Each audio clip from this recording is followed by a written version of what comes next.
If you're having Insignia Fire TV Wi-Fi issues, such as no internet connection, poor network, won't connect, Wi-Fi network doesn't show up, or the connection keeps dropping and disconnecting, then I'll show you some easy troubleshooting that should help you fix any Wi-Fi issues with your Insignia Smart TV.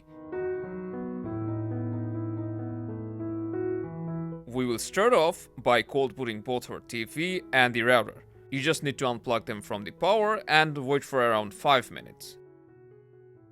Then plug them both back in, turn on your router first and then your TV. When the router is online, you can connect to the Wi-Fi again by going to Settings and then Network. Now choose your Wi-Fi and tap on Connect. Now if you can't find your Wi-Fi network, then you can go to See All Networks and the whole list will be available. From there you can search your Wi-Fi network and then connect.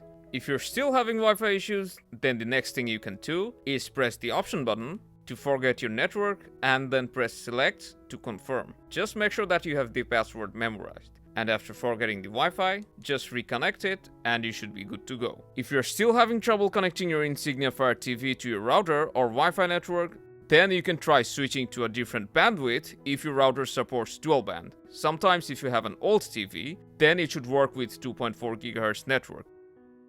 Also, if you have a very old Wi-Fi router, then that can also cause the trouble. So consider upgrading to a new one. If you're still having Wi-Fi issues, then what you can try is connect to a different Wi-Fi network, such as a mobile hotspot, and see if that works. If your Insignia Smart TV can connect to a hotspot, then it means you need to troubleshoot your Wi-Fi further. You can contact your ISP and describe your problem. But if your TV couldn't connect to any Wi-Fi, then this may be a hardware issue, and for that you need to contact Insignia customer support. Let us know which one worked for you, and I'll see you in the next one.